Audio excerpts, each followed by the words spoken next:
If you continue to resist, we will have to order an investigation into every single event organizer.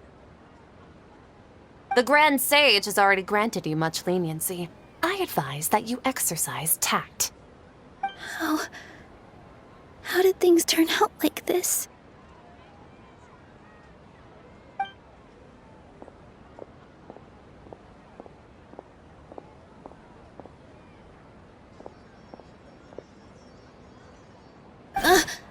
Traveler?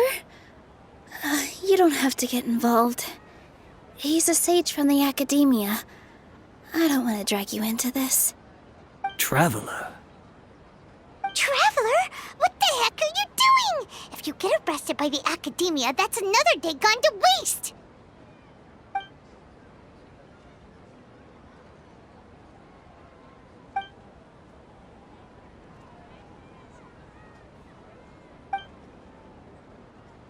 Wait, they're not reacting!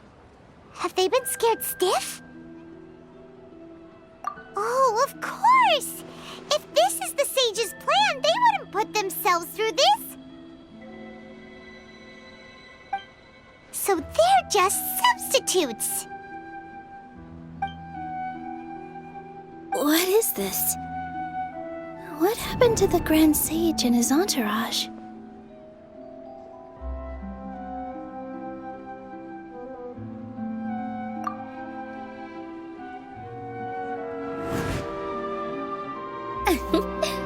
Like I said, they symbolize the goddess of flowers. It's just a shame that all the real Padisaras went extinct after her death. Yes. The Greater Lord brought forth new Padisaras in memory of the goddess of flowers. But she ultimately could never truly replicate that beautiful shade of purple.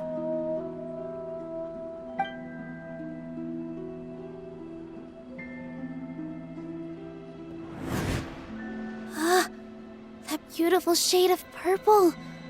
Aren't these flowers real Padisaras? Just like the ones from the legend? I didn't even notice. Dunyarzad, did you find these? But didn't you just say all the real flowers went extinct after the goddess of flowers passed away? So, Al? Yeah. What's going on here? Huh? You guys are acting weird. But okay, I'll try.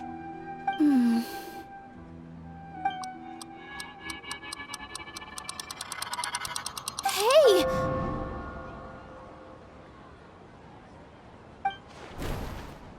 They disappeared! So Nilu's the host! What a surprise! Purple Padisaras don't exist in the real world anymore! But in Nilu's subconscious, they can appear as decorations on the stage! It's just like the example Nahida told us. People assumed there will be food on a plate, and Nilu assumed there would be real Padisaras in the flower pots. So when you saw the flowers, you instantly knew it was Nilu? But if we want to end the samsara, we need the host to become aware that they're dreaming. How should we make Nilu realize that? Am I dreaming? Huh? So I'm right. Is this Lesser Lord Kusanali responding to our celebration of the Sabzeruz festival? Wrong guess, but you aren't completely wrong either. The point is, what made you think this is a dream? As far as you know, people in Sumeru don't dream, right? Yeah, but have you heard the tale of the first sage? To prevent a calamity, he went on a journey to find the Archon. Ooh, sounds familiar. Dunyarzad told us a story like that when we first arrived in Sumeru City. So it was about the first sage, huh? Yep, but in the part you heard, he hadn't become the first sage yet. There's more to the story. His piety and wisdom were acknowledged by the Archon, and she finally gave her blessing to him. All kinds of spectacular scenes appeared in front of the first sage, as if all the knowledge in the world was being painted onto a canvas right before him. He was captivated. After who knows how long, he mastered all the knowledge he could comprehend. Afterward, he said to the Dendro Archon, "I miss my parents, my wife, and my children. I've been away from home for far too long. They must be worried." The Dendro Archon smiled. The next second, the sage found himself lying in his bed, as if he had just woken up from a dream. His wife, lying next to him, said, "You're off to search for the Dendro Archon today, aren't you? Have a safe journey, my love." In the end, the first sage took care of many disasters in Sumeru City and founded the Academia. What a happy ending. So, the first sage was dreaming ever since the beginning of the story? He never went on his journey?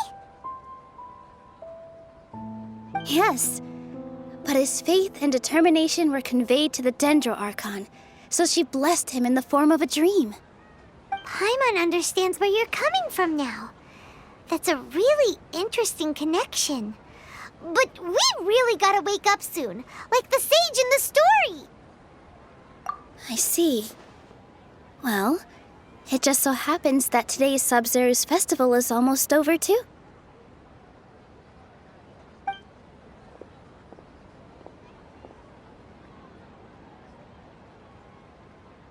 Since we're in a dream, let's make this final dance of Sub-Zero's as beautiful as we can.